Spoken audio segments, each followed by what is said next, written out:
அனைவருக்கும் வணக்கம். இன்னைக்கு வீடியோ வந்து how to get the best out of the doctor. ஒரு ஹாஸ்பிட்டல் போகிறோம், அந்த டாக்டரோட பெஸ்ட் எக்ஸ்பர்டீஸை எப்படி நாம் வந்து வாங்கிக்கிறது, அதை பற்றி தான். அதுக்கு சில வழிகள் இருக்குது. சில ஒரு 3 பாயிண்ட்ஸை நான் சொல்கிறேன். இது பண்ணுறது மூலமாக வந்து எந்த ஹாஸ்பிட்டல் நீங்கள் போனாலும் அந்த டாக்டரோட பெஸ்ட் எக்ஸ்பர்டீஸை நாம் வந்து வாங்கிக்கலாம். ஸோ ஃபர்ஸ்ட் பாயிண்ட் வந்து நீங்கள் வந்து you should be honest. Patient வந்து எந்த ஒரு உண்மையும் மறைக்கக்கூடாது.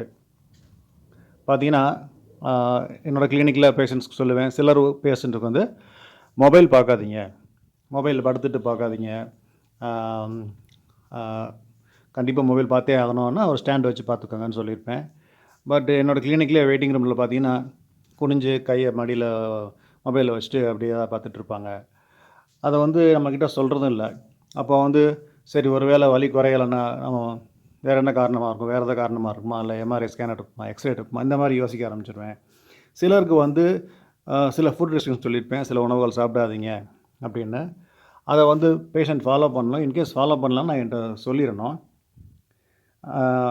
இந்த மாதிரி வந்து இப்போ ஆனஸ்ட்டாக இல்லை அப்படிங்கும்போது அந்த ரிசல்ட் இருக்காது. ரெண்டாவது, you need to be punctual.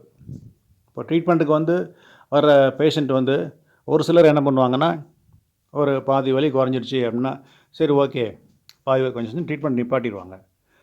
அது மாதிரி பாதியில் ட்ரீட்மெண்ட்டை நிப்பாட்டிட்டா சில வாரங்கள் சில மாதங்கள் கழித்து அதே நோய் வந்து இன்னும் வேகமாக வரும்.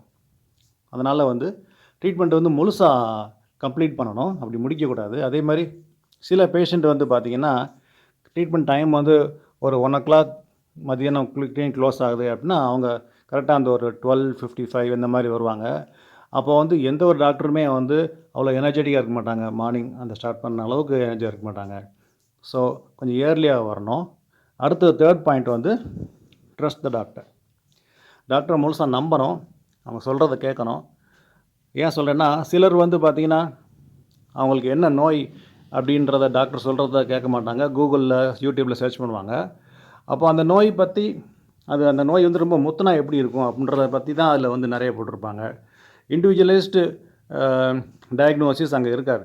ஒட்டுமொத்தமாக தமிழ்நாட்டில் இருக்க அந்த ஒரு 8 கோடி பேருக்கும் பொதுவாக ஒரு கருத்தை தான் அந்த யூடியூப்லேயே கூகுள்லேயே போட்டிருப்பாங்க. ஸோ அது வந்து குழப்பத்தை ஏற்படுத்தும். ஸோ அதை அவாய்ட் பண்ணுங்கள். நன்றி.